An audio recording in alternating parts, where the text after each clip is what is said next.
good on you. Welcome back to the Second and Short podcast, the coaching carousel edition where the vacancies are always open. I'm Eli. Hey, college cousin coaching carousel episode. How's that for It's alliteration? nice. Bunch of Okay. C's. Um, Obviously we have the biggest Penn State fan in the world. We have me, a Pitt fan, but wears Penn State stuff and goes to a Penn State game once a year. If you only are here for Matt Campbell and Penn State, yes, we will be talking Skip at to timestamp 45 minutes. turn it on 2 times speed and skip ahead because probably the craziest coaching carousel that we have seen. I have made no qualms about it. I am an NFL guy. The NFL, in my opinion, is by far the superior product. With that said, there are some things that college football just does better than the pros. Um, the coaching carousel is probably at the very top of that list. Partially because you can be a little bit more obscure with it. There aren't as many eyeballs necessarily. Um, it's so much fun, and this is probably the craziest one. We have group of four hirings that are exciting and noteworthy. That's what kind of season that this is shaped up to be. With that said, we have to start off with the big one, the big kahuna, bigger than Matt Campbell and Penn State. Billy Napier. The guy people in Gainesville wanted to replace Billy Napier, maybe Lane Kiffin. And while you gather your thoughts, because I kind of just pulled an audible on you there, I'm still of the mindset, if I'm Lane Kiffin, I would have just not made a decision after the Egg Bowl. What are they going to do? Like, right now, he had that heel turn. He's back to being the villain. Everybody loved him after hating him for over a decade. He's back to being the villain. Like, if you wanted to avoid that, which I'm not necessarily sure he did want to avoid that, just don't make a decision. LSU's going to wait on you. Ole Miss should wait on you. It looked like it for a day or two that's what was going to I happen. would. I was like, oh, Dad, wait till tomorrow. He's making his decision. And my dad's like, any news? It's like, no. Yeah, I would have said, screw you. I'm like, kind of what happened with his predecessor in Baton Rouge, Brian Kelly. I would have said, no, man, if you don't want me to coach, fire me. Right. I would have made it very ugly. And then also, he still would have probably been the bad guy, but on a lesser extent. And for all you self-righteous taggers out there, we're not waiting, we're LSU. First off, you waited for him long enough already. Second off, then good for you. Go hire somebody else. Go try and pry a Joe Brady. You knew you or were Kellen getting him at Shepard. that point. Exactly. My point being, if LSU were to have turned his back on him, boo-hoo. Then he's going to be coaching maybe not a natty contender Ole Miss team this year. Next year, I would say they would be right there. And looks like the Bama job's going to be open eventually anyway, and I would argue the Bama job's just as good, if not better, than the LSU job. I think Lane Kiffin, a guy who seemingly has all the cards in the world, especially when Jimmy Sexton's your representative, there was a different play that he could have done, and I think it would have benefited him. Plus, then also pushing everything back keeps the NFL open, which college purists hate this. The NFL is a better job. You could have the worst NFL franchise and probably still better than the best college football. So, and as we talked about in the previous episode, Lane Kiffin's one of the few college coaches where, yeah, he could be an NFL head coach. He was an NFL head coach before he was a college head coach. So, I also kind of am just sad that he's not coaching Ole Miss. What would you have done if you had to put yourself in the situation? I think for someone like us that's not in that level, it looks so obvious to stay at Ole Miss. Correct. And I also hate these scenarios. So this is the question that always comes up, maybe less so now with how they get more and more irrelevant by the year. Bowl games, players opting out for the NFL draft. I remember our uncle, when Kenny Pickett sat out of the Michigan State game, the best Pitt season they've had in quite some time, ACC champion. I can't believe he's doing that to his guys. It's easy for us to say. We're not going Right. to be a first-round quarterback, dude. I get it. And say that we've had some of the biggest lovers of the game sit out. Christian McCaffrey sat out. nobody's questioning Christian McCaffrey's love of football. Right. It's a football royalty family, and he has proved it every instance.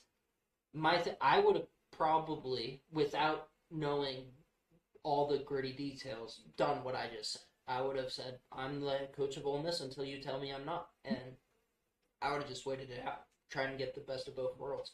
Because what's the worst that happens? You end up not getting the LSU job. You still probably get an extension of some sort with that caught me off guard. I did not. Hi, baby. What are you doing, bubbies? Good boy. And then you're a god at Ole Miss if that doesn't. Yeah, exactly. You get that whole Cignetti treatment, which is one of the reasons why I loved at Cignetti State rather than going to Penn State, because, yeah, like, Indiana, like, that's not just a one and done story. Right. With Matt Campbell, he turned down NFL jobs to stay at Iowa State. One of the reasons why I love Matt Campbell, and we'll get to that later. The way we're going to be doing it, I'm going to be giving you head coaches. You're going to be grading them Based on the school hiring the head coach, right? Not. correct. I guess this is Both, this is really the only scenario where it makes sense of like coach to the school. So I think school to coach is the only one we need. Finals are coming up, so we'll do it on a A+ to fail grade. I don't think any of these are going to be an F. There is one that I think is very bad. We'll start off with the big one, Lane Kiffin. I'll go A. I debate A+ just because if it doesn't work out, like you can't say they didn't shoot for the stars. I think he would be one of my top coaches in the country, and to be able to pull him away from a playoff team is big. They're going to give him unlimited resources, and Lane can run wild. If this doesn't work out, something weird happened, you know? Like you have a great coach, you have all the resources needed, you're going to have great classes, all the transfer portal receivers and offensive weapons are going to want to go play for him. I'll give it an A. I was debating giving it an A+. Any other thoughts on Lane Kiffin before we continue? If I had to give a Kiffin I would go like a B for Kiffin's sake. If I had to, but again, this is really the only one where grading the coach to the team I think makes sense. Over under 3.5 years in Baton Rouge. I'll go under just because it's Kiffin, and I think part of it is him being restless, honestly. I think he's chasing, and maybe he's chasing something deeper than football, because at this point, like, I don't know, it seems like, I don't know if a natty's gonna ease his saying. I could see him like retiring some like rant, like he's just a weird guy. I could see him doing like, I mean like a retire and then he comes back and coaches. Like he's such a wild card. Yeah, he's just weird. Like be an actor for a year. Like wouldn't you? Like he's just nutty. I did not think of this. There are 2 points here that both are spontaneous. The first being he is his youngest kid's a high school quarterback right now. Mm. I think he's like a sophomore, a good enough recruit. Is he good enough to do what Deion and Shedeur tried to do? To get coach in college and then into the pros. I mean that as no. Deion Sanders is one of the greatest athletes of all time and a good coach. With that said, he is not Lane Kiffin when it comes to coaching. So, but also Shedeur, for all the hate he gets, Lane Kiffin's son. There's a good chance he's not Shedeur. So there is kind of a double-pronged sword there, but that's kind of what I got me thinking. Like, I don't think he wants to go to the pros until, like, if he has a chance to coach his son. But I also wouldn't be surprised if he wants to get the bad taste out of his mouth from his cup of coffee with the Raiders and Jamarcus Russell and Al Davis hating his guts. Yeah. I don't know how plausible. I don't even know how many stars this kid is. I just heard that. Yeah, his son is I think it would be a bigger story, just like if he was legit. I think he was he the one that was posting with a bunch of LSU stuff like months ago before? Are you thinking of his daughter that stayed in weeks? No, I think his son was posting stuff too, but yeah, that too. But I think his son like posted a picture of him with like an LSU hat, or maybe like he had a band on before the game or something. Which that I'm like half serious about, because I could actually see that depending on how good his son gets. Yeah, I think Kiffin gets it a little more though. And again, Shedeur was like a good. Correct, which is why I said they accomplished right. What Kiffin's gonna win a natty. and he's not gonna let his son get in the way of that. In addition to that, and this is more on the humorous side, is Lane Kiffin kind of the hybrid of Deion Sanders and Bill Belichick?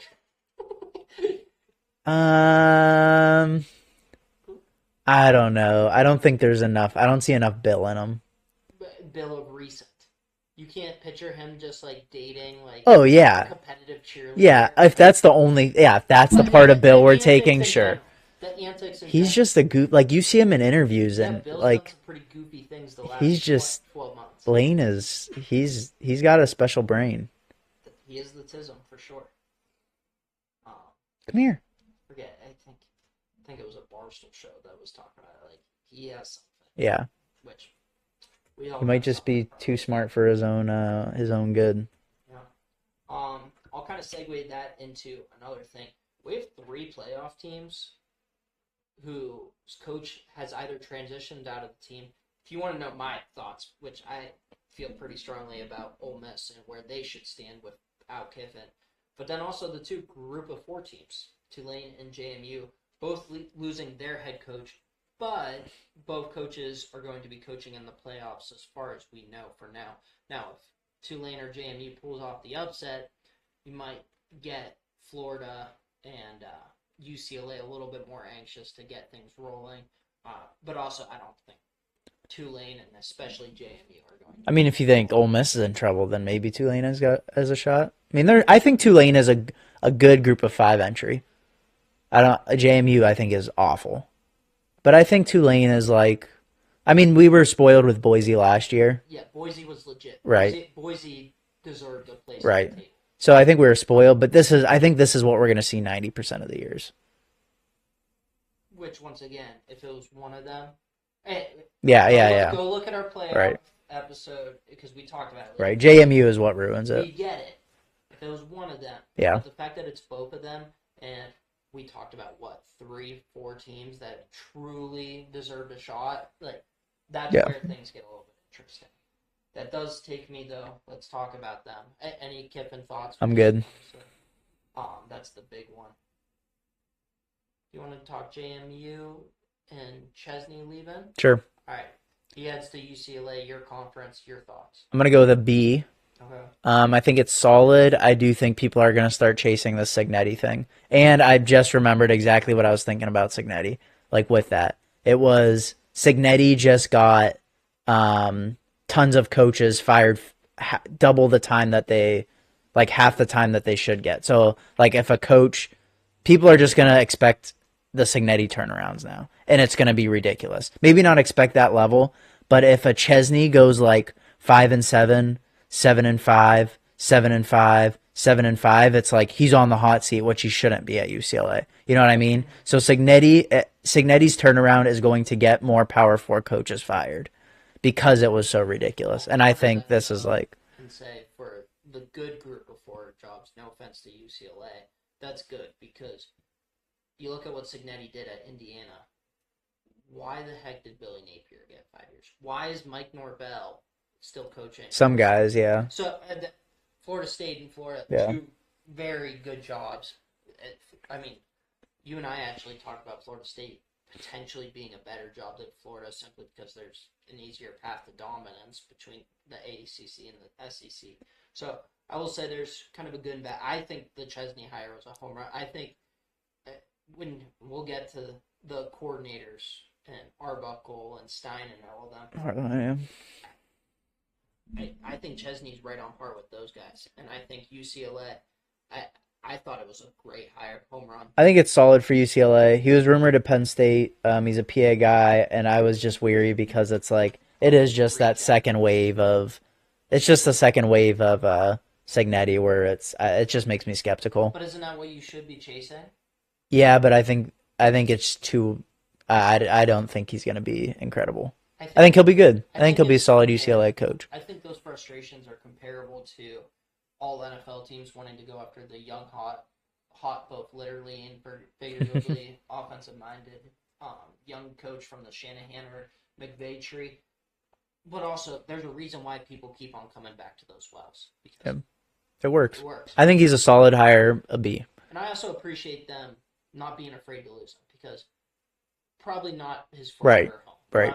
Which, Especially because he's not a West Coast guy. but that's a good problem to have. And Yeah. it kind of catapults you. Look at James Madison and Tulane, really. If they keep on getting head coaches into the Power Four, their program is Yeah. not going to raise as fast as it would if they would have stayed there, but it's still helping them. It's a mutually beneficial job. The one thing that made Chesney more attractive, in my opinion, when I was looking at Penn State, is he did have a buffer year with Signetti. Signetti took so many guys, and JMU went like 6-6, 7-5 last year. That almost makes me feel better. If He had some adversity. right, if he would have went in there right away and went like 11-1, 11-1, I'd be like, how much is that as Signetti building the You program? know who you sound like right now, right? Who? You sound like a Steelers fan saying Tomlin didn't really win a Super Bowl. It was Oh, yeah. second. So like that I almost agree. helps I his. just thought it was funny. That's where I was like, oh, he did it with his own guys. It took him a year to build, and then he did well. So that is credit to him, but I'll go with a B. All right, so we have Kiffin as an A and Chesney as a B, right? Yep.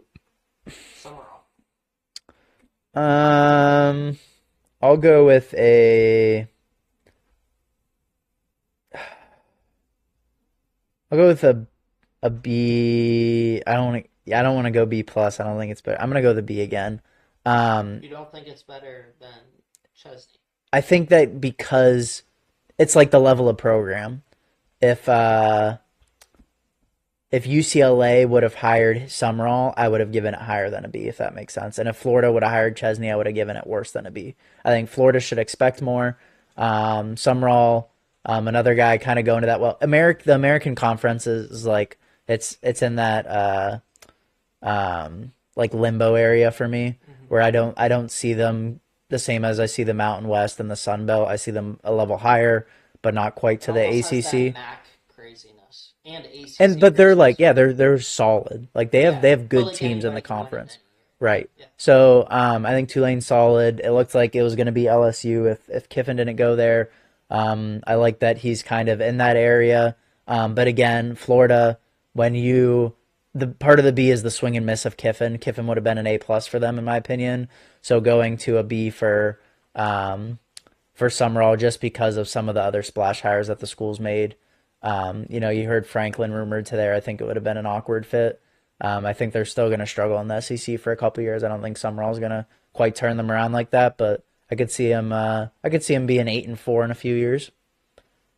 I don't think this is the home run, so I'm going to go B. Would he have been your number 2 guy to Kiffin? Who would have been number 2 on your wish list as a Gator fan? Heartline. Really? Yeah. All right. Hartline headed back to the state of Florida, star wide receiver at Ohio State, then ends up being one of the best Dolphins of the 2010s. He now heads back to Florida to USF. Was rumored to be with some bigger jobs. I get why people are skeptical. He is somebody who has had very little time as a true play caller. Yeah, play caller at that. Now he's jumping straight over, and you could honestly criticize some of the play calling. With that said, I think this is a home run. A plus. Okay. Especially for a program like USF. Same thing. If he went to Florida, I'd probably give it like an A minus. Even though he would be like one of my, I think he'd be my 2. I might have to think about it a little further, but he'd definitely be up there for me. He's gonna bring in some nasty recruits. He's gonna bring in crazy transfer receivers, not just because he's an incredible recruiter, but because of his name. Like he can just throw out so many receivers' names, and it's like you can't argue with that. It says how correct in terms of Jeremiah Smith, and all their guys going all the way back to Chris Olave and everything, but also he has to be the most popular non-coordinator. Like you can be a casual and still recognize the name Brian Hartline. Does it help that he was at Ohio State to help recruiting? 1,000%, but that doesn't. Not everybody that's at Ohio State is the number 1 recruiter in the country for years and years and years. That happens all sorts of times in the Right. job A&M. outside of sports where you're associated with them. Did you really have that much of an impact? Debatable. Right. But guess what? If you say that you worked for this corporate 400 company, and you were their top seller or whatever, yeah. It's going to hold some weight. USF also a place you can win there. Like right. multiple coaches. Willie Taggart, Alex Golish, obviously, we'll get to him. A lot of coaches have won. Yeah. So, yeah, I think that I think USF, and maybe this is lofty, but within the next couple of years, I think they should be shooting for that group of four bid. I think that Oh yeah, for they're that sure. legit. I mean, I'm very very curious to see what the staff he builds. I really really want him to bring Billy Fessler Mhm. as his offensive coordinator. He's an Erie guy, so I really selfishly hope that he brings him there. He's the quarterback coach at Ohio State right now. Maybe he stays, and sounds like Dable's gonna go there as an OC. But I don't To know. Ohio State. That's the rumor.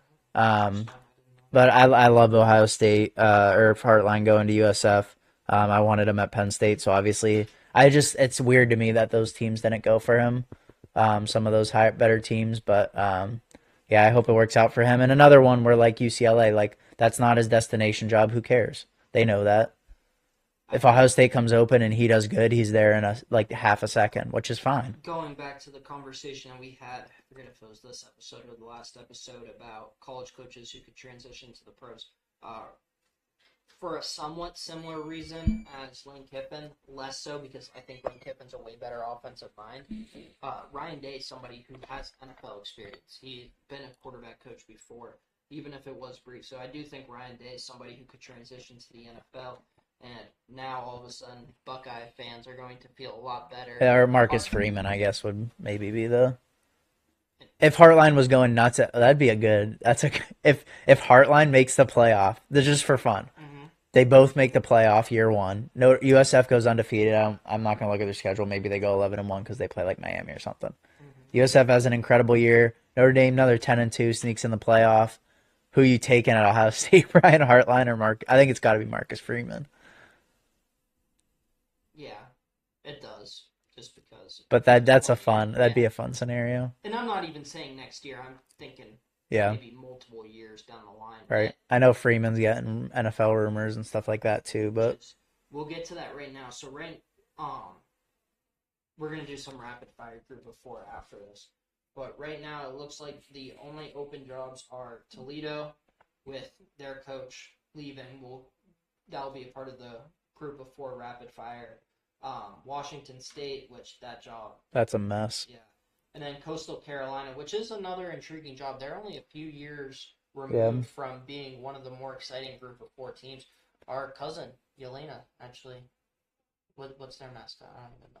the Chanticleers, the Chants, Our cousin Yelena's that. a Chant. Yeah. That doesn't sound that bad. Chant. Okay. Um, those are the three jobs. We don't expect another job. Oh, also Southern Miss. We don't expect another job to open. Other than if Southern Miss, I guess Other like than Southern Miss could.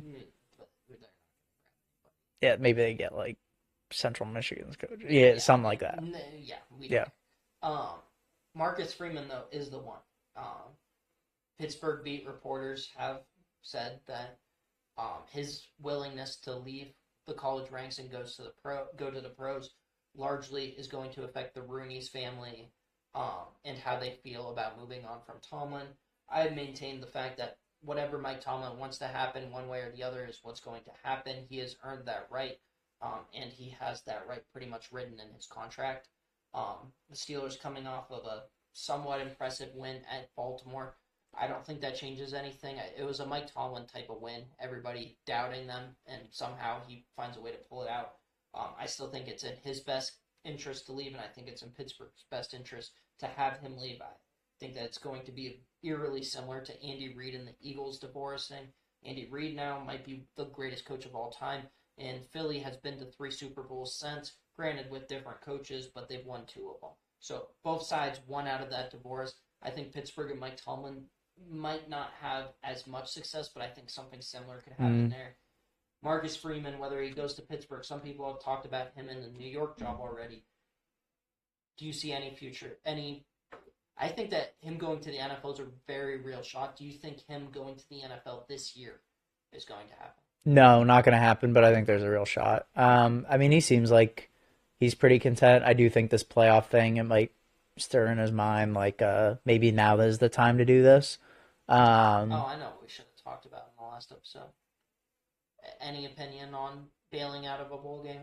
I think I'm fine if Jeremiah Love opts out. I don't think Notre Dame as a team should opt out. I think that I think snap decisions, you make a vote with kids after they get left out on a playoff right after that, they're all going to say no. If you give them a week and you say, let's go freaking kill BYU and show the committee, I think you get 95% of their players, and I think they do go kill by BYU. I don't think it's a Florida State situation. I think they do. I think Jeremiah Loveless, You Notre can Dame. I start don't think many other Notre Dame guys opt out. you can start looking ahead to transfer portal. I don't know. I think Notre Dame goes and smacks BYU if they stay in. I think they should. I don't like it. I'm fine with players opting out. I think teams opting out is weak because especially when you're giving that the players like a snap decision. I I'm think fine with the 5 and 7 teams opting out because then their mindset's already like we're done. And then when bowls open up because other teams opt out, Kansas State I was okay with because they lost their head coach. I'm all right with special situations. Same with Iowa State. Those are special situations. Notre Dame just said, "I'm taking my ball and I'm going home." yeah, which I've seen a lot of that metaphor. I love it because it's so true. It reminds me a lot of our certain younger brother and Yeah. younger cousin.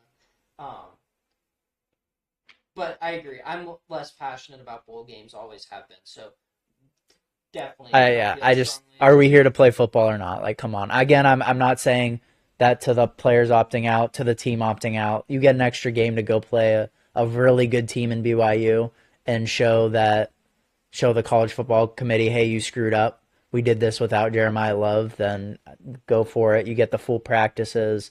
It benefits the team so much to go play. It's you give these kids a gut decision, they're gonna say no. On top of that, I don't know who. I, so I'm not going to give them credit because I don't remember who said it, but I thought it was interesting because that's been the storyline for college football purists, which once again is not me, so I don't care a ton. But how do we make bowl games mean something? You and I have had the argument for years now, where I would say they never have. It was just lies. Um, how do we get it to mean something again? Money. There've been numerous ideas. They brought up this whoever this person was. It was some personality. If you opt out of a bowl game, that is your prerogative. You then have a 1 year postseason ban, which I thought was awesome. It's not foolproof, but also I thought that was a realistic and also fair way. Now, granted, we're in the era of transfer portal and coaching carousel where guess what? Coach and half the roster can leave next year anyway. So it's not foolproof, like I said, but I thought that was an interesting thought. Yeah, I'm all right with it not mattering as much, but it does matter to some teams when that is what they get, you know what I mean? The teams that are never going to be there. So it does matter to some teams. And then again, it's another month of practice, which is huge, especially for the underclassmen, especially for young coaches that are only a year in. You get an extra month to be able to install your system. That's big. And then you get to go play a football game. Like, this is another thing where it's like Terry Smith, Penn State's interim, talked a lot about, do you guys, like, you guys can opt out, you're mad, you're making your money, whatever. Do you guys want to go play football? Like, come on now. Like, let's go play. Again, I'm fine with players opting out, though. Good politically correct. Yeah, because it's like, yeah, they shouldn't waste millions. But if you're the CJ Carr, It's easy for us to say game. gamble with other people's money. Yeah. All right, ready for some rapid fire? Yep. Before? All right. So we talked about Summerall leaving Tulane. Will Hall gets promoted. He was already on staff. You're great for it. B minus. Tulane wasn't going to do a ton. You keep continuity. What about Coach L? Yeah, that'd have been cool. I think he'll be back with Kiffin. Yeah, he's gotten rumored a lot. All right, UConn, Jim Mora. We're going to wait on Jim Mora's hire because I think we both have a little bit more to say about that than the rest of the group of four. Jason Campbell, I think a good hire. They bring him in from Toledo. A minus. He's been rumored to some pretty good jobs the past few years. Mora leaving. Yeah, I'll go A minus. I like Jason Campbell, and he's gone the Matt Campbell route. So I hope he keeps it up. All right, Memphis, similar to USF, a place where you can have a little bit of success both in recruiting and on the field. Charles Huff, he comes in with Ryan Silverfield. We'll get to him later. He goes to Arkansas. Am I crazy? I think Charles Huff is a better coach than Ryan Silverfield. I think that they actually won by losing their coach here. Yeah, Huff has been incredible at this level. Southern Miss and Marshall, I'm biased because he's a Penn State guy. I'll throw another A minus out there because, again, another one where Memphis isn't going to do a ton. I think I might be wrong. I thought Silverfield might have been an internal hire when he got hired. So I'll go A minus again. But again, that's a little biased. I've seen, and granted, I don't know how many Memphis message boards there are out there, that Silverfield was flirting with the hot seat next year if he left anyway. So he kind of fell out. You are correct. So Yeah, so that's where it's like you just expect an internal hire for Memphis. So them going externally and getting a good guy, I like it. He's been there forever, too. Yeah. O-line coach in 2016. Is that a quality control coach? What is RGC? Run game coordinator. I've never seen the abbreviation. Plus O-line, and then he actually did that plus assistant head coach, and then the last 6 years there, replacing Mike Norvell. So then that takes us to, this is the fun one, JMU. Billy Napier coming back, which I love. I think that this could go very well for him. I haven't given a bad grade yet. I'm gonna go with an A, straight A. I think that's a great hire for JMU. JMU's in the position where they've done it a couple years now. Some great seasons this year in the playoff. Sun Belt can be a tough league in the past, but it's starting to look weaker and weaker. He's done it in the Sun Belt, specifically at Louisiana. I like this hire a lot. And I think he'll be able to retain a lot of that roster, too, of what doesn't leave to UCLA. All right. Graphic designer and friend of the program, Chris Powers, would be mad if I did not bring up his golden flashes. Mark Carney promoted from the interim spot to the full-time head coach. C minus. Kent State, why wouldn't you go with a culture change here? You need a culture. Doesn't matter. I don't care. You need a culture change. It's been too long. You need a culture change. Bring in some coordinator, some guy that's going to like run through a brick wall. Maybe this guy will do it, but I don't understand how Kent, you're so bad. They were better this year, but like Kent State is in the need of a culture change. If any team is in the need of, maybe Akron. Coach of the year winners in the NFL, we talk about over succeeding expectations. That is exactly what he did. I'm sorry. You need a culture change. It's college football. He was giving out nice grades. I was like, let's talk about Kent State. Hire Billy Fessler from Ohio State, the quarterback coach, and be a feeding program for Ohio State. Find out a contract and just be Ohio State's minor league team. You'll go 7-5. That's wild. All right, Oklahoma State. They had a hire what seems like a long time ago. Eric Morris hired from North Texas. One of the better Group of 4 programs. Your thoughts? B plus. I think OK State's in a tough situation here. I'm gonna go straight B actually. Great year for North Texas. It's nice to keep a guy in the area. But I just think they're in trouble. I think it's a bad situation for him. I don't think it works out in the next few years, but I don't think that's necessarily his fault. I don't know. There wasn't much they could do here, but I'll go B. See, I'm a little bit more fond of it just because, Scott, come here, bud. Zach Robinson was the guy who was rumored for it for a long time, the offensive coordinator for the Atlanta Falcons. The thing is, that would have just been a fan service because he's going to get fired from the Falcons. It would have been almost that falling upwards, like, I didn't get fired. I took this other opportunity, even though I was going to get fired at the end of the year. So, I don't hate it. The region is pretty much as close as you can get. Yeah. And like you said, who else were you going to get? Right. He's known for coaching Cam Ward, but like, I think that was kind of his golden ticket. There's been a few quarterbacks, I think. I forget who all falls under that tree. Chandler Morris for a year last year. But even recruiting, I think I remember hearing like maybe somebody talking. Oregon State, Jamarcus Shepard, Alabama's co-offensive coordinator, leaves. I mean, anytime you can get a Bama guy like this, you might be able to take a couple guys with him, which is nice. I think Oregon State's in another, like, it's just a tricky situation. I'll go B minus. I'm giving out just partly because I'm giving out two good grades. I haven't given out that many crappy grades.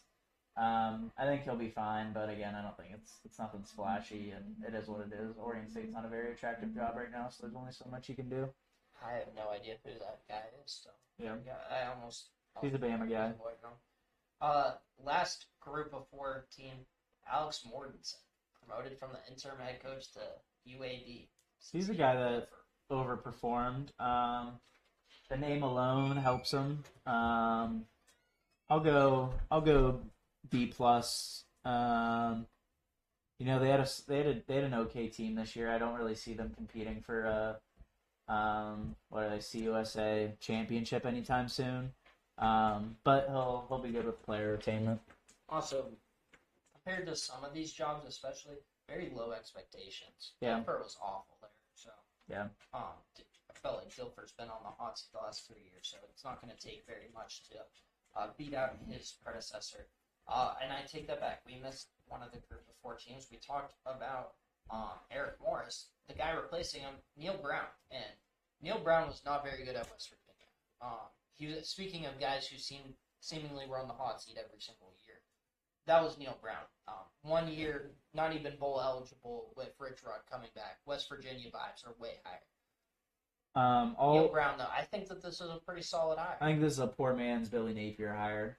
I'll go A minus. Positive over here. Yeah, I mean, yeah, like poor, like I like it a lot. But it's very similar to Napier, where he was solid in Group of 5, went to West Virginia, and now he struggled there. And now he's back. I don't know. I kind of liked him. I wish it worked out at West Virginia. So A minus. All right. We'll talk about some big dogs, and then we'll get to the Nittany Lions. Pete Golding, Ole Miss. It was not even a coaching search. C plus. This is exactly my point. Why are they so high in the rankings? This is not a. My thing with the rankings though is like it's continuity. If this happened week 2, then yeah. So uninspired. But they've had a full year under Kiffin.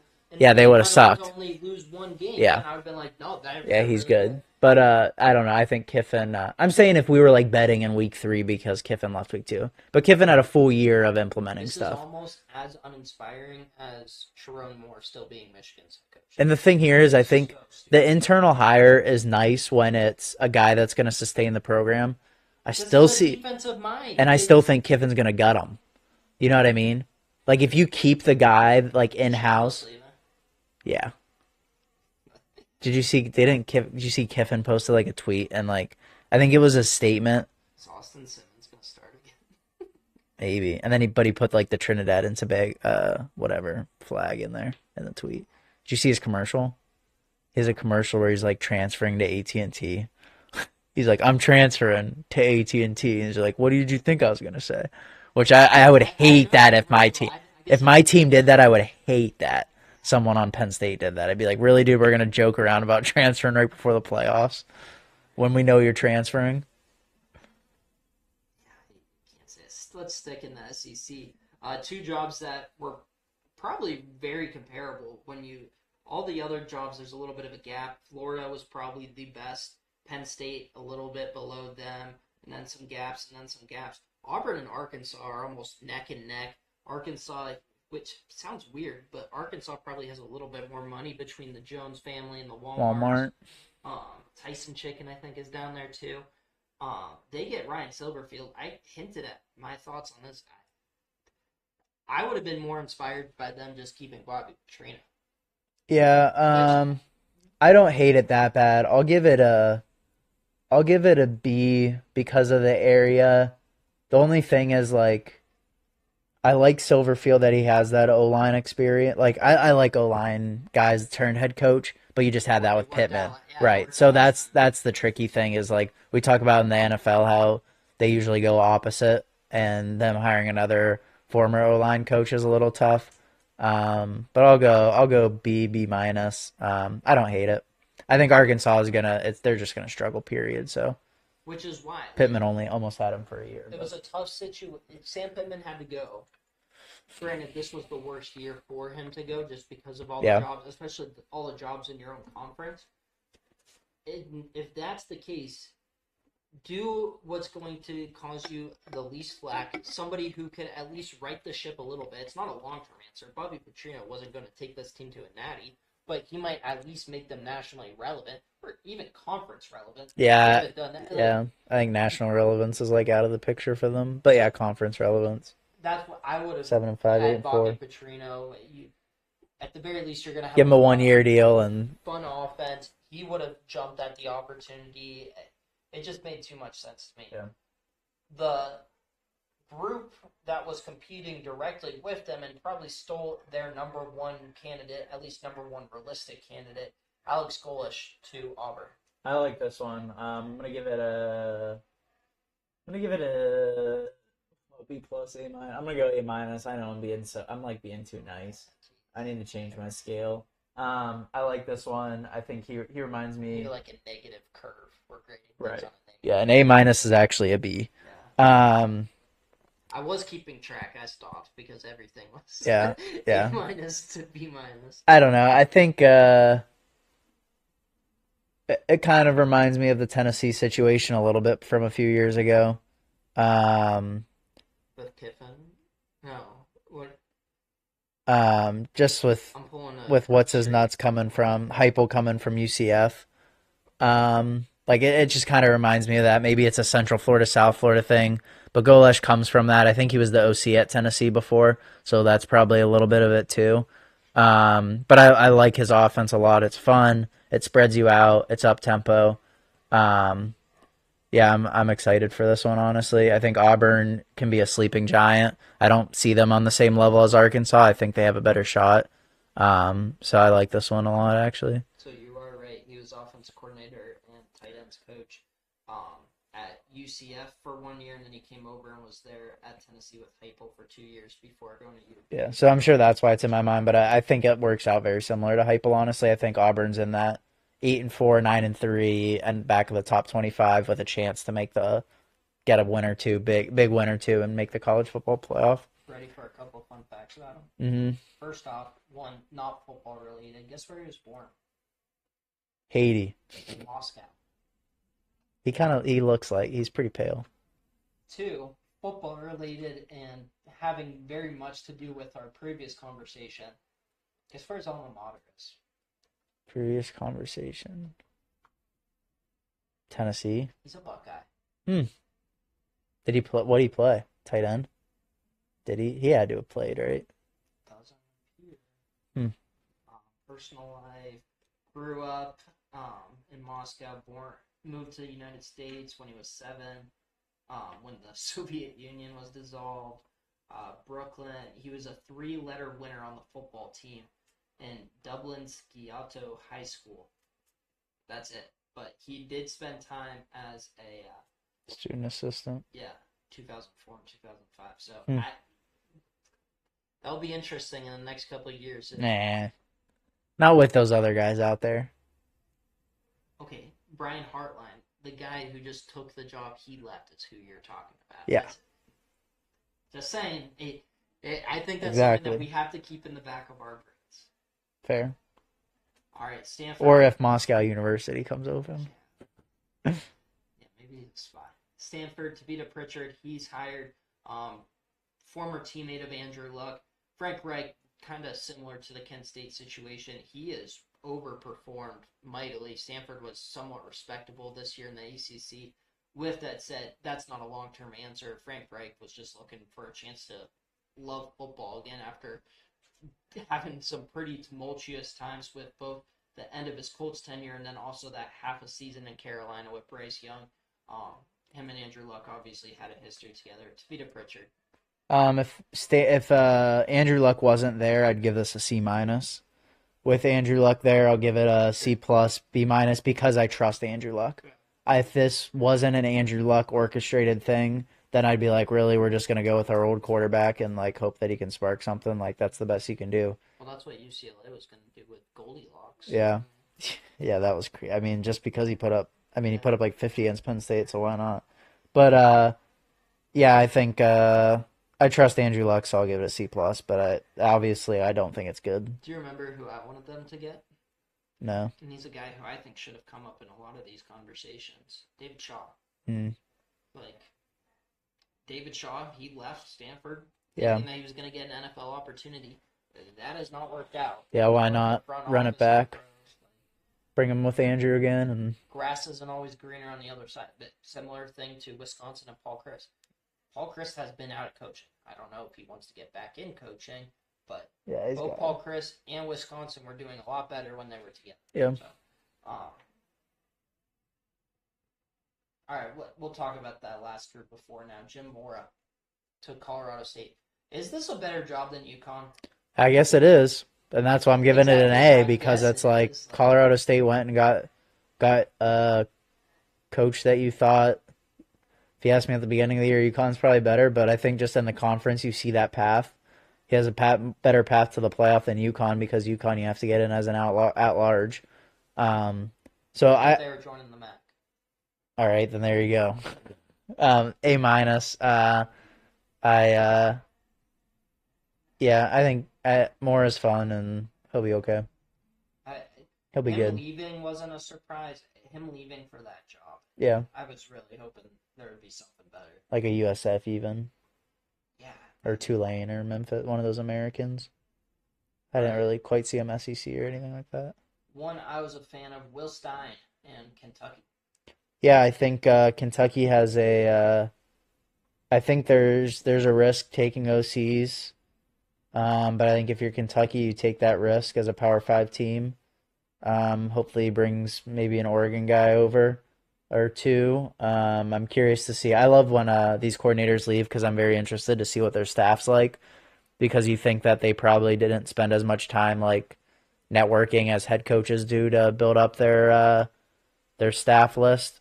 So curious to see who he takes from Oregon. I didn't. I wasn't as obsessed with Oregon's offense as I want to be for to hire a coordinator. So I'll go with B plus here. Do you remember the other name that was associated with this job? I thought it was Heartline It for a little was. bit, yeah. Uh, And that's when What do you that's the think? first time I was like, wait, Penn State's not asking Heartline, or did he turn it down? What do you think is better, USF or Kentucky? There's pros and cons to both. Kentucky, Is better or worse? better. If we're talking strictly, do you want to make the playoff? Then it's USF. But overall, and like how you can handle a major program, I think it's Kentucky. All right. Oregon, both of their coordinators got poached, which is one of the reasons why I think their quarterback might poach himself to the NFL. Tush Lapoy back to Cal. I'll give it Alma mater. a a B, a little worse than Stein. Same thing. Defense is solid, but how much is Lanning playing into that? You never know. But I like that they alma mater won and then keep them on the West Coast, so it should help recruiting efforts. The only one that we did not see on ESPN, this is another one that really wasn't too much of a coaching search. Kansas State, Klein heading back there. This seems like one, and we get this every once in a while. We saw it with Pete Carroll a couple of years ago. The Steelers did it with Bruce Arians. Their coach is retired. He's not actually retired. He was Yeah, he's forced helping. out, and he's going to miss the game, and he'll be back in a couple of Yeah. years. He's still in his 50s. He's 58, so not I'll, old by any means. I'll go B. This is a legacy hire. It was kind of set up. It's nothing. It's fun. I think I like Klein, but I don't know. I think their offense gets stale at times with just like quarterback powers. Um, yeah, I don't know. He's a legacy guy. I think he'll be able to recruit Kansas well. So like, good for him. Um, I think that it's an interesting one, because similar to with Heartline, if he ever returns to Ohio State, I think as a Kansas State fan, I can be happier about this knowing he's had success at Yeah, I Ohio mean he's a State. legend there. So But yeah, I agree. All right, if I believe, I think that we have the two biggies left. Got to do it to you, Franklin to Virginia Tech. I think it's an incredible hire by Virginia Tech. That's not to say that I don't think Penn State shouldn't have moved on from him. I think it was time. This might be how you were referring to. It's better for both sides. I think Franklin's going to thrive at Virginia Tech, and I think Penn State, it was time to move on from him. I think it sucks the way it happened. I think he has recruited the crap out of DMV. He showed that already, getting all those Penn State commits. I hate Penn State fans saying like, screw Franklin for taking our commits. It's like that's what you do. He's a great recruiter. He's a great coach. He took them with him. He's in that area. Virginia Tech, that first night in Blacksburg, with Metallica blaring is going to be really fun watching him run out. He's going to be a good motivator. He already brought in Brent Pry as the defensive coordinator, which is a very weird dynamic, but not surprised. He cried at his press conference talking about Brent, so I think there was signs there. I think it's an amazing hire. I'm going to go with an A. Yeah, very good hire. I think Virginia Tech's going to be solid in the top of the ACC, and I don't think it's going to take long to get there. Same question that I asked about Kiffin. Over under 3.5 years. I'm going to go over here. I think he's going to be there for a bit. Yeah, I think he could have went to Florida if he wanted to wait out a little longer. I think there's going to be better openings, but I think Virginia Tech, I think he can make the playoffs very quickly at Virginia Tech. I really do love Franklin What as is his ceiling? a Before I answer a nice path to a semifinal, which I think that's very, very good. Almost like Penn State last year. Penn State last year is a ceiling. A solid team that has an easy path and makes the semis. is it possible that Indiana wins the national championship this year? Possible, sure. I don't think he can. I don't think he can do quite that. But did we think Indiana could be? No, their ceiling to me was 8-4. And that's why Signetti is the GOAT. Which I'll rest my point. I'm not saying that. Yeah. That is the one that's the counter argument to all the things that have changed about college football. That is something that's new, and that is something that I love because that is so much more fun to me. Yeah. And Virginia Tech did say that they were investing more money. I think they have a long ways to go, though, in investment. But I think Franklin's the right guy. I think it'll be a long bit, which is. But a long build to a natty or a long build to a playoff? Because I don't think it's a long build to a playoff. I think it's a short build to a playoff. I think he's going to get there in a year or two. I would not be surprised if he was there. I think I wouldn't be surprised, but I don't know if it's that much of a given. Wonder what their out-of-conference schedule is like next year. That does leave us with only Matt Campbell, but I feel bad. Iowa State, we got to talk Jimmy Rogers. Your thoughts? C-. I feel like they're going right back into irrelevance. Good for them for having a quick guy to say, bang, we're doing this, though. And good for them to give props to a legendary coach. Oh, yeah, the dude was, crying. That was awesome. Like, He didn't say screw you for leaving. That's not me dissing on Ole Miss because that is a completely different situation. Yeah. Ole Miss got screwed there. Iowa State, we talked about all 32 NFL jobs being better than any of these jobs. For the most part, there's some argument for a couple maybe, like in Ohio State. Matt Campbell turned down NFL jobs, plural. Yeah. To stay in Ames, Iowa. And then he left. They need a name. Must be something special going on. Rename the city. Yeah, he's gonna touch girls and little boys. Oh my gosh. Did you see? He's like the nicest guy ever. You can't say that. Of, there was some legendary Virginia Tech girls basketball player. James Franklin was like, "I'm in awe right now. Where's my hug?" Everyone's like, was that real? Yeah. It wasn't it? Yeah, that was real. Matt Campbell, great hire. I'm gonna say my hug, yeah. I'm gonna say my piece, and then you can go. This would have been a slam dunk home run hire, in my opinion. They would have started here. Did they get it right eventually? Yes. Do they deserve some props for that? Sorta. Sure. That does not change the fact that Pat Kraft completely whiffed on multiple coaches. He whiffed on what life without James Franklin would be like. He whiffed on what a coaching search in 2025 would be like. Penn State was embarrassed. I don't know if the recruiting class has gone up. They were in the 150s. I think they're 134 maybe, because they got two guys. They were next to UL Monroe. So I think it's a great hire. I love Matt Campbell, and as a pseudo Penn State fan, I like it. With that said, I'm not just gonna get them off the hook here. That was embarrassing. That was hilarious as somebody who cares about Penn State but isn't close enough to like actually be down in the dumps about it. I was teasing you and your dad about it. Truly an embarrassment. Pathetic. Yeah. It was. I was gonna ask you when you asked me for a grade, what am I grading? Am I grading the higher? Am I grading the process? And the higher, am I grading the process? He bailed them out so hard. But that's where Penn State, it was such a malpractice by Kraft that he didn't bail them out. They just never reached out to him. Well, no, they reached out to him. It just never got back to him. Well, that's the whole thing now where, like... I'm sure that's how that happened. Right. It's like the Aaron Rodgers and the Jets last year. Like, oh, I have bad cell service. That's where it's like, it's not Campbell saying, all right, you guys are screwed. Like, it sounds like, to your point, he must really want this job. And that he was asked that today was the press conference of why did you leave now? He did bail them out, though, because if he says no, what are you going to do? Then it's what? Brian Terry. Terry. Yeah. No, it was a mess. It was a joke. And everybody right away was like, holy crap, Penn State just fell ass backwards into the best hire. Yeah. He's,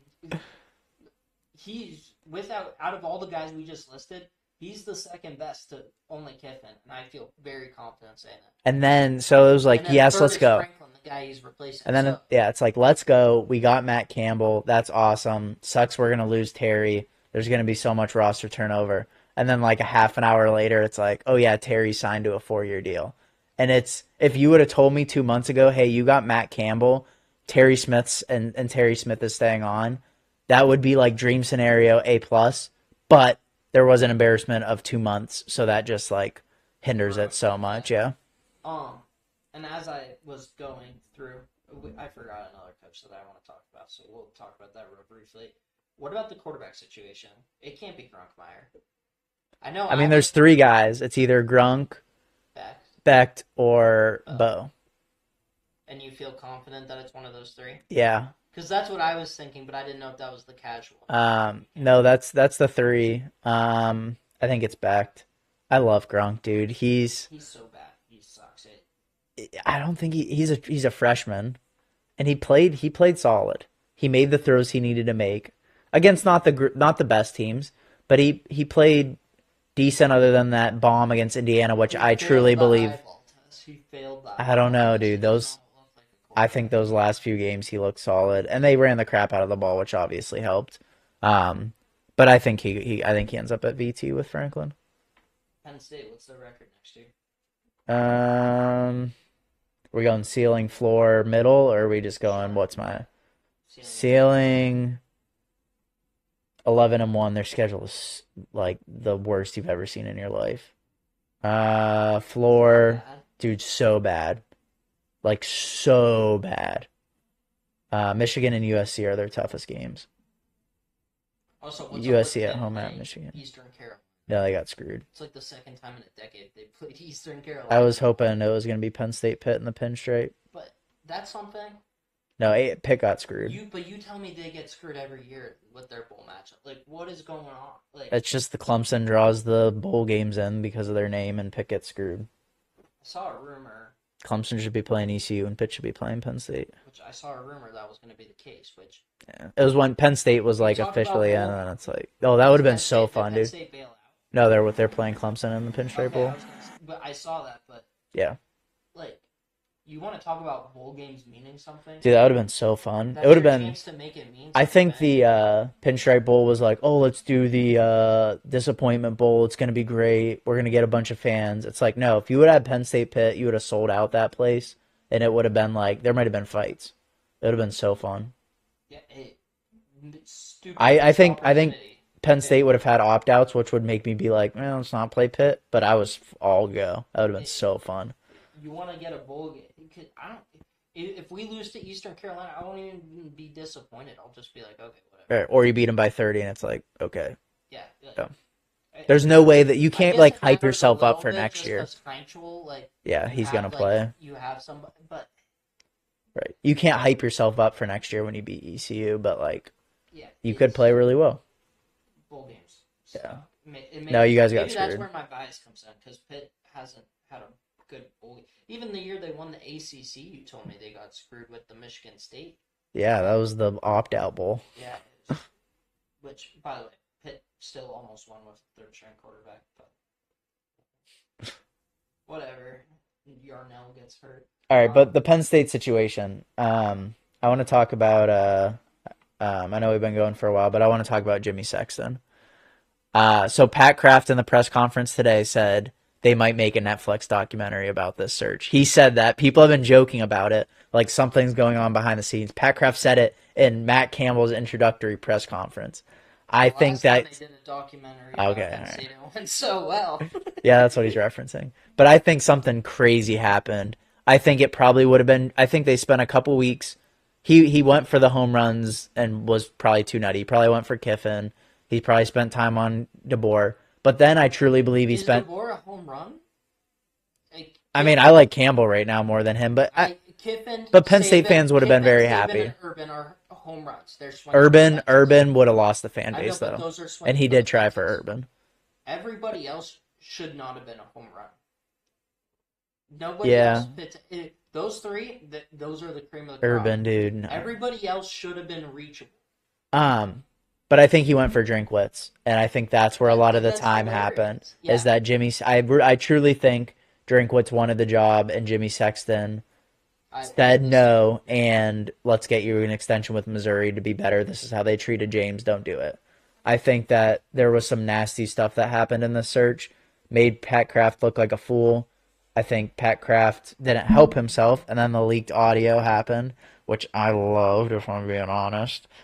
I think people hated it. He apologized today in his press conference. Someone asked him about it. He didn't deny it. He said, I met with some players. I looked like a fool. I apologize. That's not my standard, all that BS. I loved it, dude. Him saying, like, him talking smack about Oregon, how there's a bunch of weirdos that live out there. I was dying laughing. I loved his fieriness. He straight up said, like, he said, you, and it had to be Drew there. And he said, like, we couldn't get you a receiver. Like, we couldn't. It's just, like, it's so honest. They got 3 receivers in the transfer portal, and he's still straight up, like, we couldn't get you a. Well, he said, like, imagine if you had Carnell Tate is specifically what he said in the audio. He called Ohio State kings, Michigan cheaters, Oregon, they're a bunch of weird people, and they're frauds. And I love the leaked audio. Right, yeah, for sure. But, yeah. I think him and Lanning are gonna have a fist fight in the next couple of years. Listen, Dan Lanning went from like one of my least favorite coaches. I love him now. I love all the craziness and all the antics. He just looks too coked up. Sounds like you like that in your athletic director. I like that in my coach. Yeah. Final thoughts. We forgot about a pretty big one. Anything on Penn State? Again, I think Matt Campbell mixed with Terry Smith. I'm excited to see his staff. I still think player retainment's going to be tough, even with keeping Terry on. I think a lot of those guys that were rooting for Terry were still just blowing smoke and having emotional decisions. I think once they see the money and once Franklin texts them about VT, that a bunch of them will leave. So I think there's a lot of work to be done. I don't think it's going to happen in a year, but I thought I was going to I thought I was not going to care about college football next year with the way the search was going. And then I think they hit a home run, but it was an embarrassment before that. So I'm happy. West Virginia stealing a player from Virginia Tech, Pitt, and Penn State. Yeah, I mean, which I never get caught up in the like early signing day. Yeah, in any of the high school recruiting process because I'm like I don't really care what a 17-year-old's gonna do. Which also I don't care because Pitt's not getting those kinds of guys. Or they'll just transfer anyway. This kid, Matt Siege, yeah, if you're watching, the safety. I care way too much about you, man. I was rooting for it hard. I was like, I want the white, pimped out safety. He's one of the best quarterbacks in Western PA history. I was like, we can get him the ball on offense a Trace little McSorley. bit. Yeah, I was all for it. And shout out to Falzone and I think it's Ford. I forget his last name. But those guys that signed at Penn State, I don't know what they were thinking, but like credit to them. Falzone's the quarterback. Yeah. And then an edge rusher. Like that's weird to me that they still committed to Penn State, but they'll be legends forever, even if they never see the field, because that's crazy that you sign with a team that doesn't have a coach. And you obviously didn't like. It looks super I'll say one more thing. Sataki is a blessing in disguise that didn't work out. That was so weird. Yeah. That was so weird. And then you could get Matt Campbell along like that. That was shout out Crumble Cookie. You made us look like fools, but I think you saved us. I love Franklin trolling with Crumble. Yeah. I think he said like, "Oh, that was my staff" or something, Yeah, but he was probably He's like, "Yo, I get some like Crumble Cookies." Crumble for a long Or somebody said like, "Hey, it would be funny." Like maybe he didn't follow the story, but he was like, "Hey, BYU Crumble Cookie, we should get some." And he was probably like, "Yeah." time. Yeah. Good for him. I like Franklin. I'm rooting for him at VT. Not to win a natty, but to do well. Pat Fitzgerald, Michigan State. Oh yeah. I love it. Me too. When he got his name cleared, I actually told you, I was like, I'm gonna make a TikTok about this. Like, he should be at the top of a lot of people's boards.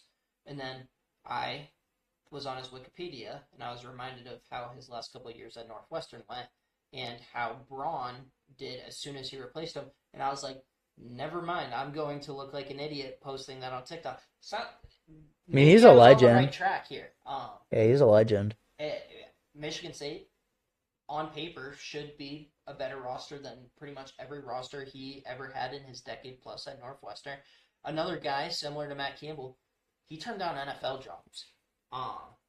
And I think Michigan State said they're gonna I think one of their boosters came out and they're putting a ton of money in it. So I like it. And Michigan State, they've been really bad the last couple of years. Jonathan Smith, kudos to them for having the balls to say, yeah, this isn't working. Yeah, just cut ties 2 years in. It wasn't that long ago where Mel Tucker had Michigan State rolling as one of the best teams in the Big Ten, though. So then they blackballed him. Yeah, it's a team that seems far off, but I think it will be interesting to see how things go. I don't think they're that far off, and I think that maybe they're not going in the upward trajectory super fast.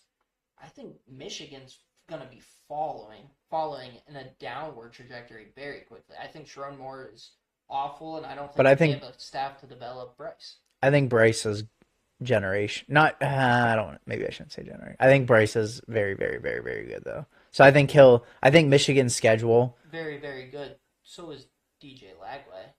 Yeah, I think Bryce is good enough where with Michigan's schedule, they're going to play 3 crappy out of conference teams. They're going to get Ohio State and a couple good ones. I think they'll stay at that 9-3, 10-2. I think they'll beat Penn State next year. I think they're going to be solid. You know what your boy Blutman said? Truer words have never been spoken. Hmm. Sharon Moore was fired. What would be the best job out there that was offered to him? It's not a Power 4 job. No. Wait, you're Michigan. Or you like won the Natty 2 years ago, and you're coaching Washington somebody State. Who should not there before. They're in the Pac-2. Yeah. So, which I always have not thought Sharon was very good. When Blutman said that, I was like, yeah, he's right. I was like, every ACC, Big 12, Big 10, SEC, everybody can come up with one name better. Him beating Ohio State next year last year might have been like the worst thing for Michigan because they're going to hold on to him. I think Brandon Walker said the same thing because he was like, it awoke a giant in Ohio State. And it was like they had a great year last year all of a sudden because they beat Ohio State, which good for them. The Big Ten versus SEC talk, they beat Bama in the bowl. Yeah. Right? Like, it was Citrus a Bowl or something. For Michigan. Yeah, they were hyped. Right, and then they had Bryce coming in too because they gave him like tens of millions of dollars. Interesting.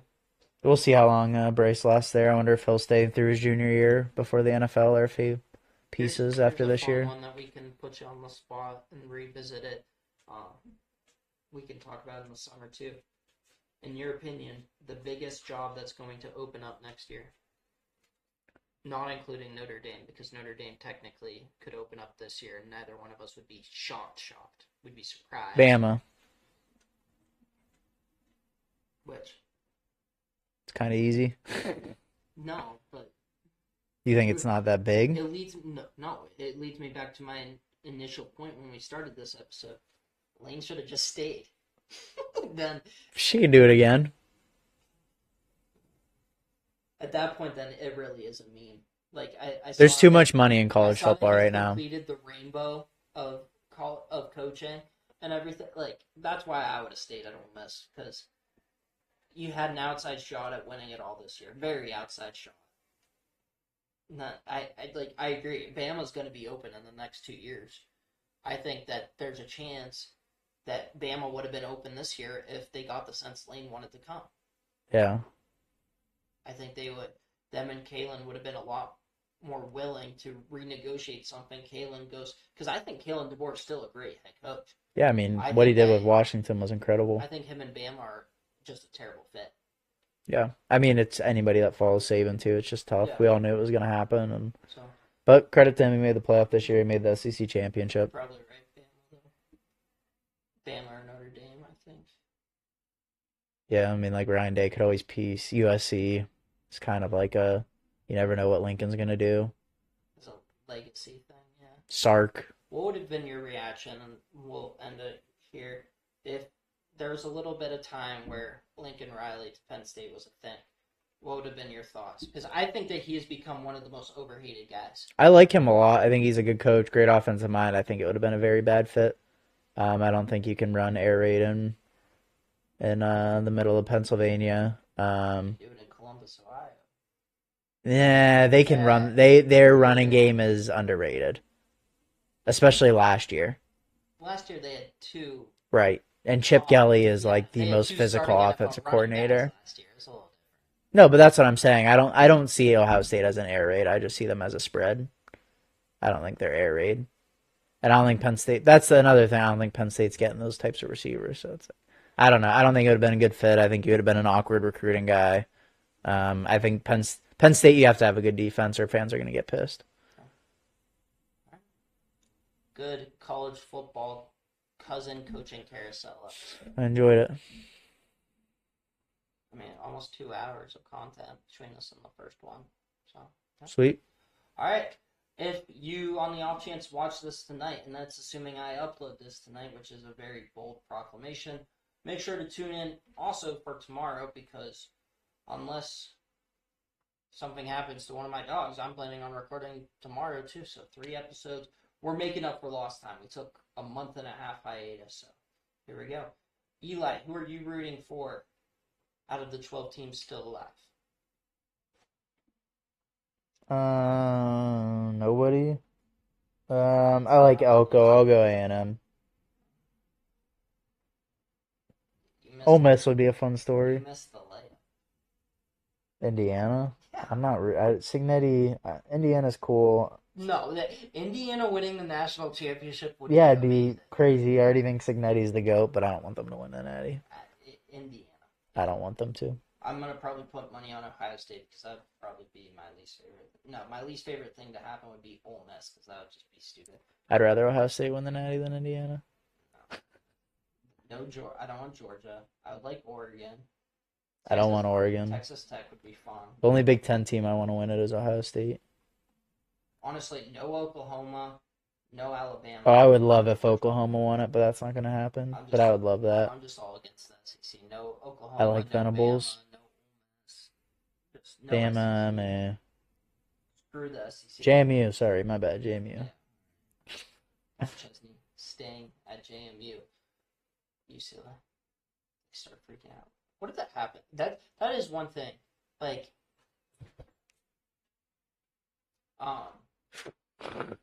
it's one, like, have they signed a paper yet? Probably. I think has there been like a graphic posted by UCLA? Probably. I think If so, then yeah. same, like, well, like, even Florida, like, what if Tulane goes on a magical run and they just have an epiphany and they're like, Oh no, then they go, what do you mean who has an epiphany? The coach? Tulane. No, it's not a Tulane thing. What can Tulane do? It's a coach thing. It's not like JMU's like, all right. What if JMU Summerall- probably tried to what keep if him. Summerall and Chesney just wake up and they're like, we want to. I'm not saying it's gonna happen. Like, No, they have going to better jobs. Even if they win the Natty, they're going to a better job. what if they just money talks? I don't know. No. I Money talks, they don't have any money. But what if they find a way? Where there's a will, there's a way. Then they probably have to pay the buyout of the Probably school. not too late. Louisiana doesn't have very much money. But So Florida, JMU? Virginia has some money. Yeah, but JMU is I'm saying athletically, there's no way they have But what if they did? UCLA. I'm not, Then they probably if that happened, Hayden, they probably have to pay the buyout of UCLA, and then so they have to pay up more money. Yeah, I know, but just room for thought. Okay. We'll see you tomorrow.